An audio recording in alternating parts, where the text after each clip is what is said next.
Bienvenidos a aquellos entonces que nos están viendo a través del Canal 3, que el Señor les bendiga ahí en sus hogares. Y hoy vamos a compartir la palabra del Señor. Vamos a compartir la palabra del Señor usando varios pasajes de la Biblia. En primer lugar, Segunda de Reyes, capítulo 5, pero también quiero comenzar con Gálatas 2:20, si podemos poner en pantalla. He sido crucificado con Cristo. Y ya no vivo yo. Esta es la frase célebre para mí. Ya no vivo yo, sino que Cristo vive en mí. Lo que ahora vivo en el cuerpo, lo vivo por la fe en el Hijo de Dios, quien me amó y me dio su vida por mí. El apóstol Pablo dice, ya no vivo yo, sino que vive Cristo en mí. Está hablando de que fue crucificado con Cristo. Está hablando de algo muy profundo. Yo quiero decirte qué significa morir a sí mismo, morir a nosotros mismos. Así que voy a darte 3 puntos para introducir este tema de qué significa morir a nosotros mismos y qué no significa morir a nosotros mismos. No significa quizás que Dios va a borrar tu identidad o algo por el estilo, sino por el contrario, que Él va a potenciarte. Número 1, significa que morís a los deseos, aquellos deseos que carecen de sentido en tu vida, aquellas cosas que no te llevan a un buen propósito. Uno muere a todo aquello, uno muere a todo lo que no tiene sentido. Solo va a quedar en ti aquello que te acerca al llamado de Dios. Cuando uno decide morir a sí mismo, empieza a quitar de su vida toda pasión que te aleja de Dios.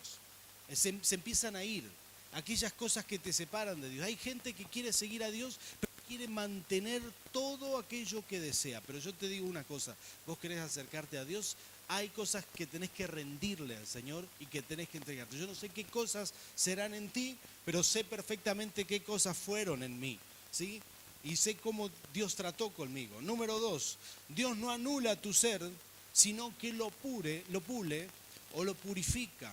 Lo pule, lo lima, saca lo mejor. La verdad es que el mejor ejemplo en esto es cuando se saca el oro de la piedra, ¿verdad? Y el apóstol Pedro da este ejemplo con la fe.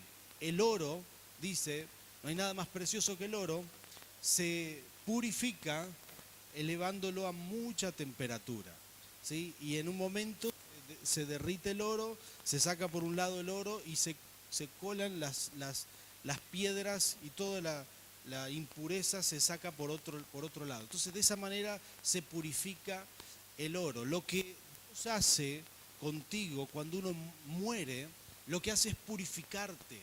Él separa lo mejor que hay en vos, la esencia, aquellas cosas que Dios hizo en ti. Cuando uno decide morir a sí mismo, está muriendo a todas las impurezas, todo aquello que no vino de Dios, todo lo que juntaste en el camino, y purifica tu ser, potencia lo mejor de ti. Vas a quedar como el oro puro. ¿Cuántos dicen amén a eso? ¿Sí? Saca lo mejor de ti. Número 3, significa que Él puede habitar en ti de tal manera que aumenta la comunión y la conexión íntima contigo. Dios aumenta, Él puede hablarte, puede usarte cuando te purificaste, cuando moriste a tus deseos carnales, cuando estás entregado a Dios. Él puede hablarte, puede usarte. Vos vas a un negocio, vas a un lugar, Dios puede soplarte al oído, puede decirte cosas tales como, por ejemplo, esa persona está mal, tenés que darle una palabra de bendición. Y aquellos que murieron a su ego personal, a sus deseos, esa persona puede ser usada por Dios. Aquellos que no mueren a sus deseos carnales están en la misma situación, en el mismo negocio, pero no dejan de pensar en lo suyo, no dejan de pensar en lo que a ellos les importa, en lo que vinieron a comprar, en lo que quieren hacer, y no se fijan en nadie más, y Dios no los puede usar porque están centrados en sí mismos, ¿sí? Movele al que tenés al lado y decirle, eso fue para vos. Necesitamos morir un poco a nosotros mismos. Así que yo quiero introducir con eso al tema que vamos a hablar hoy. Segunda de Reyes, capítulo 5, la historia de Naamán. Comienza así, versículo 9, vamos a poner en pantalla, por favor, directamente.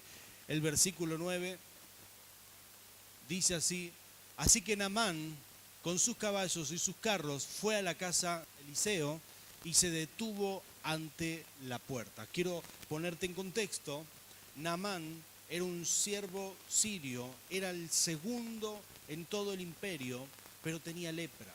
Y el rey le dijo, bueno, en realidad una joven que era esclava, una sierva de él, una israelita, le dijo, tenés que ir a donde está Eliseo, es el profeta, él ministra el poder de Dios. Entonces la mujer le indicó, la joven le indicó dónde tenía que ir. Y Naamán fue hasta la casa de Eliseo, ¿sí? Y cuando llega a la casa de Eliseo, se detuvo frente a la puerta. Entonces Eliseo envió un mensajero que le dijera, ve y zambúllete 7 veces. Ahora diga conmigo, 7 veces.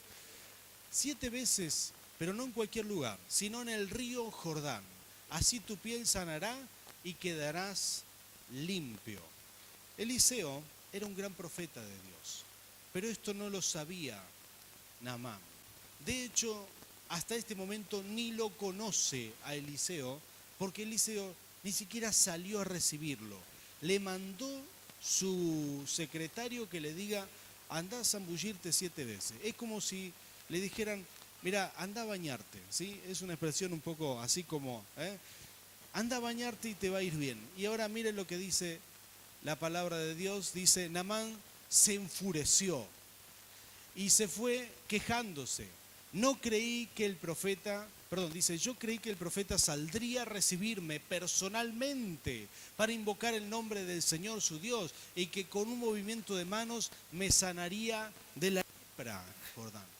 Y sigue diciendo, ¿acaso los ríos de Damasco, el Habaná y el Farfar no son mejores que todas las aguas de Israel? ¿Acaso no podría zambullirme en ellos y quedar limpio? Furioso, dio media vuelta y se marchó. Dice, entonces su criado se le acercaron para aconsejarle, Señor, si el profeta te hubiera mandado a hacer algo complicado, ¿usted no lo habría hecho acaso? Con más razón, si lo único que le dice a usted es que se zambulla y quedará limpio. Así que Naamán bajó al Jordán y se sumergió 7 veces, según se lo había ordenado el hombre de Dios, y su piel se volvió como la piel de un niño y quedó limpio. Ahora diga conmigo, como la piel de un niño. Porque estos no son detalles al azar en las Escrituras, sino que tienen una revelación incluida. Hay algo poderoso aquí. Ahora, yo quiero decirte algunas cosas que son muy importantes sobre lo que es morir a nosotros mismos. De esto es lo que Dios me ha estado hablando y entiendo que es algo poderoso. Todo el que busca a Dios no puede hacerlo a su manera. Esta es la clave. Naamán tenía una expectativa, él quería que Dios hiciera algo, pero a su manera. Él tenía pensado, ya tenía una estructura mental, a la cual tuvo que renunciar porque de su estructura mental no le quedó nada. Naamán tenía toda una estructura mental que en ese momento le chocó tanto lo que Eliseo hizo. Le chocó que no saliera a recibirlo, le chocó que lo mandara a bañarse al río Jordán, que era un río pequeño, un río, digamos, que no tenía ni punto de comparación con los ríos de Damasco. Entonces le chocó tanto, él tenía su forma de pensar, su estructura, y estaba pensando que había llegado hasta ese lugar y había perdido absolutamente todo el tiempo y el dinero que había invertido para viajar y que tenía que volver leproso como llegó y que había malgastado tiempo. Entonces esa era la idea que tenía, hasta que alguien le dice, no es muy complicado lo que te pide, aunque en realidad sí lo era. Le dice, si te hubiera pedido que hagas algo más grande, ¿no lo hubieras hecho? Si le hubieran dicho tenés que pagar, orgullosamente él sacaba la billetera y pagaba. Si le hubieran dicho tenés que hacer tal cosa, tenés que conquistar una ciudad, lo hubiera hecho, porque todo lo que inflaba su orgullo lo hubiera hecho. Lo que no podía hacer era eso que lo hiciera descender. Por eso Dios le dice, tenés que descender, tenés que ir al Jordán, que significa descender, tenés que bajar, decirle al que tenés al lado, posiblemente esto puede ser para ti, ¿sí?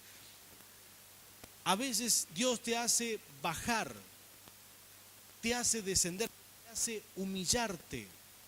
Y esto era quizás lo que más le costaba. Si uno quiere ir a Dios, si uno quiere ver un milagro, si uno quiere ver el poder de Dios, uno tiene que descender, tiene que humillarse, tiene que morir a sí mismo. Lo que más nos cuesta es morir a nuestra forma de pensar, a nuestra estructura.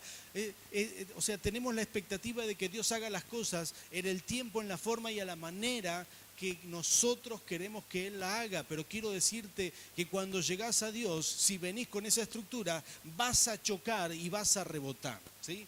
No hay forma de que Dios te reciba de esa manera. El que viene a Dios tiene que descender. Jesús dijo, los hombres sabios, la sabiduría dice en un momento, dice, gracias Padre, porque escondiste todo esto de los sabios. ¿Sabes por qué los sabios no pueden verlo? Porque un filósofo, porque una persona que tiene un alto nivel intelectual no puede entender la fe. Muy sencillo, porque nunca desciende, nunca se baja. Dios hizo una trampa perfecta en esto. Él dijo, todo aquel que quiera venir a mí va a tener que creer por fe. Porque cuando vos descendés, ahí se activa el poder de Dios. Ahí se activan los milagros. Ahí se activa todo lo bueno de Dios. Cuando uno se humilla y cuando uno muere a sí mismo. ¿Sabes qué? Me encanta lo que Dios hizo. Lo que Dios hizo con Naamán. Lo hizo bajar mucho. Lo hizo bajar. Pero cuando él bajó y cuando él se humilló, entró en otro nivel. Es el nivel de los milagros y es el nivel de lo sobrenatural. Es el nivel, digamos, es el nivel que todos queremos entrar, que todos necesitamos. Naamán necesitaba esto, pero él no quería humillarse. Entró en un nivel sobrenatural, el cual no estaba preparado y creo que es difícil prepararse para él.